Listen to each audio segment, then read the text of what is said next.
Salut tout le monde, aujourd'hui une nouvelle vidéo, je vais vous montrer comment faire un décor d'aquarium naturel et le tout simplement. Je vais faire 3 scapes et je vais tout vous montrer étape par étape. Je vais vous donner quelques astuces pour avoir le meilleur hardscape possible. Et le hardscape, c'est tous les éléments de décor non vivants, donc pas les plantes. Évidemment, un décor c'est purement subjectif, donc si ton délire c'est les biplates et les bateaux pirates, et ben tu fais ce que tu veux. Donc aujourd'hui on va faire plusieurs décors et pour les réaliser, je suis à Aquabiotop, la boutique en ligne de mon pote Gabaqua. Donc juste ici j'ai une grande boîte à scape et j'ai tout le matos à disposition pour vous faire des super décors. L'idée avec cette vidéo c'est vraiment de pouvoir faire des décors que vous pouvez facilement reproduire chez vous. Donc on va commencer avec le plus simple, et pour moi le plus simple c'est vraiment les racines de théier. Pour ce premier décor, je vais partir sur une surface au sol de 80 par 30. Donc ce sera un décor assez chargé qui ne conviendra pas à tous les poissons parce que ça diminuera énormément l'espace de nage au sol. Alors moi ce que j'aime bien faire à chaque fois que je fais un décor d'aquarium, c'est venir chercher la verticalité du décor grâce au sol. Là je vais venir prendre le sable et le pousser comme ça. Faire une belle pente quoi. Donc là, je vais utiliser des Riverstone et en gros, les pierres, moi j'ai toujours des poissons qui vont creuser. Donc vu que j'ai des poissons qui creusent, pour pas qu'ils se fassent écraser par la pierre, je les place directement sur la vitre du fond. Et pour les surélever, je vais placer des sacs de pouzzolane toujours dessous. Là, j'en ai pas, donc je vais faire une belle pente. Mais gardez bien à l'esprit que si vous avez des poissons qui creusent, il faudra placer vos pierres directement sur la vitre du fond et pas sur le sable. Ou bien sinon, du coup, sur des sacs de pouzzolane ou autre. Donc voilà pour les pierres, j'ai pas besoin de mettre grand chose parce que je vais mettre beaucoup de racines. Vous allez voir tout de suite. En fait, je trouve que les pierres rajoutent vraiment un petit truc, mais en soi, c'est même pas obligé.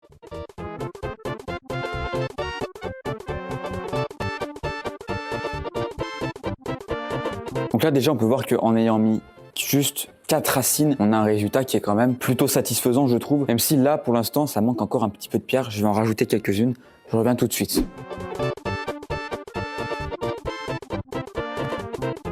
Maintenant, je vais venir chercher le détail en rajoutant du gravier.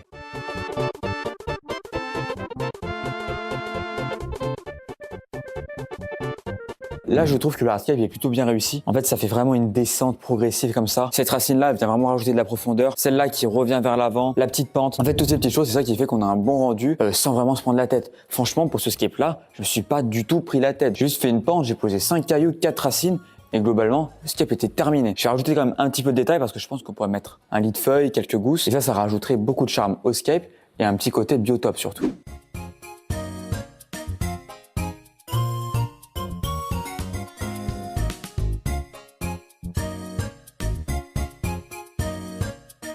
Donc voilà pour le premier scape, j'espère qu'il vous plaît. C'est le plus simple que je vais faire. Après, on va essayer de monter de plus en plus complexe. Donc ça, c'est vraiment un décor qui conviendra très bien à un aquarium biotop. Et en fait, en appliquant quelques règles d'aquascaping, on peut vraiment réussir à avoir un très beau décor en biotop. Donc voilà, après le sable, c'est du sable Aquabiotop Premium, donc ça c'est le plus fin, c'est le blanc. Donc là c'est vraiment là-dessus, le sable, c'est vraiment un truc qu'il faut pas négliger. Là, celui-là, il est non abrasif, il est hyper fin. Et en fait, il y a énormément de poissons qui ont pratiqué l'hygiène buccale. Donc si le sable que vous choisissez, il est pas assez fin ou qu'il est abrasif, et ça risque d'endommager les branchies de vos poissons. Donc ce décor-là, il conviendra à beaucoup de petits poissons originaires d'Asie, d'Amazonie ou même encore d'Afrique de l'Ouest. Ce sera un décor parfaitement adapté à tout ce qui va être gourami, bêta, petites espèces de corydoras, cyclides des nains ou encore petits poissons de bain. Mais aussi les loricariidés et c'est pour ça que je vais rajouter une petite caverne dans le fond derrière.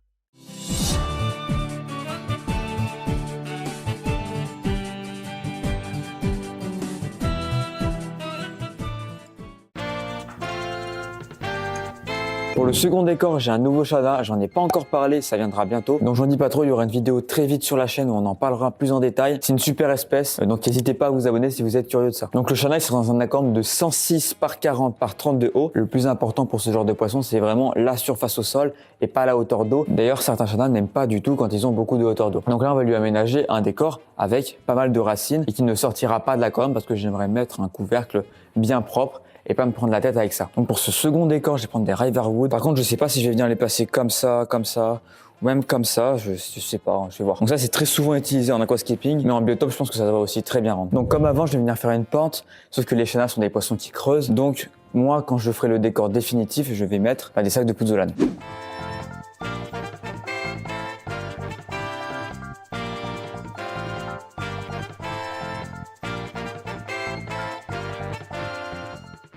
Bon, je trouve que ça manque un peu de racines. Là, on a vraiment une grande plage où il n'y a pas grand chose. Donc, je vais voir ce que je peux rajouter.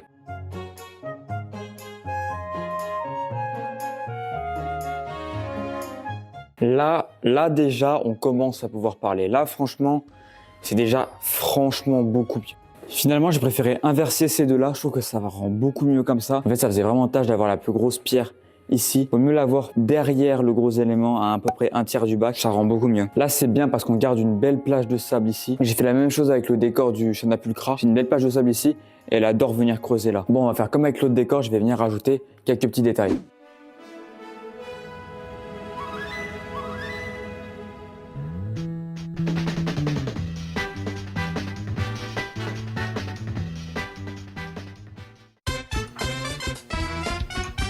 Pour le troisième et dernier décor, on va partir sur quelque chose de totalement différent. On va partir sur des tree trunks et des pierres de lave. C'est pas des éléments avec lesquels j'ai souvent l'habitude de scape, mais je pense que ça devrait vraiment être sympa. Sinon, si je dois vous donner un conseil, c'est de toujours avoir un seul type de pierre et un seul type de racine. Parce que si vous commencez à prendre plusieurs types de racines, ça risque de donner un côté assez brouillon à votre décor. Donc comme élément principal, j'ai ces deux magnifiques tree trunks qui sont sur sélection photo. Je sais pas si elles seront toujours disponibles sur le site au moment où la vidéo sortira, on verra bien. En tout cas, je pense que je devrais réussir à avoir un résultat sympathique. Ce scape, ce sera celui avec le plus de challenge des trois. Au niveau des dimensions, je ne sais pas encore vraiment ce que je vais prendre. Il y aura au moins 50 cm, je pense, de largeur, et en termes de longueur, je verrai en fait, je m'adapterai en fonction des éléments que j'ai. Ouais, j'avoue, je triche un peu du coup. Donc là, comme avant, je vais venir faire une pente plutôt à un tiers de l'aquarium, donc on va dire ici. Ouais, je pense que je vais partir sur ça, hein. 50 par 80 en surface au sol. Je pense que ça sera bien. Je pense qu'en les plaçant comme ça peut donner, ouais, voilà. C'est déjà stylé en fait, franchement, juste comme ça. Je trouve qu'il y a déjà un truc. Il suffit de prendre deux beaux éléments ensemble, de les assembler et de les compléter. Et globalement, je trouve que cette technique-là, pour avoir un beau décor, elle marche plutôt bien.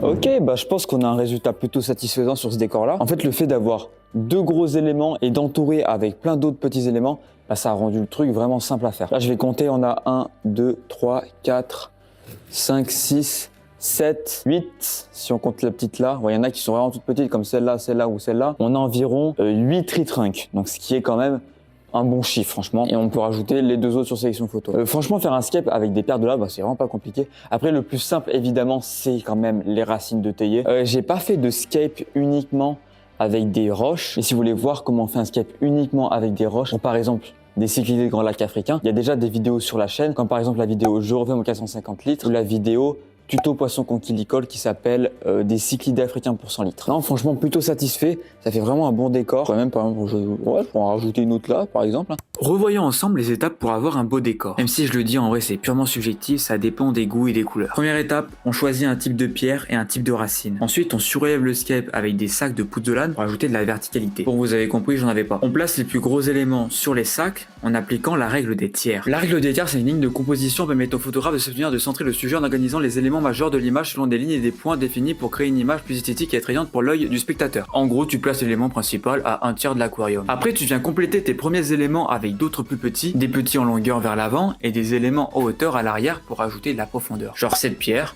ou cette racine. Tu fais une belle pente avec ton sable et pour terminer, tu détailles ton hardscape en rajoutant des petites branches entre tes pierres ou encore du gravier, des feuilles ou même des gousses. Personnellement, je trouve que le rendu est souvent meilleur avec plusieurs petits éléments qu'avec un seul gros élément. Ah, et dernier conseil, toujours avoir vos éléments de décor en contact avec le sol. Typiquement, les empilements de cailloux, ça fait souvent trop fait main. Waouh, qu'est-ce que c'est que ce truc là? En tout cas, dites-moi quel scape vous préférez parmi les 3 scapes que j'ai fait. Si vous voulez refaire les scapes que j'ai fait dans cette vidéo, il y a tout le listing pour chaque scape dans la description. Un grand merci à Gab pour m'avoir laissé m'amuser avec ses produits. Bref, c'est Nathan, bonne chance dans votre réalisation de décor et on se retrouve très vite pour une autre vidéo.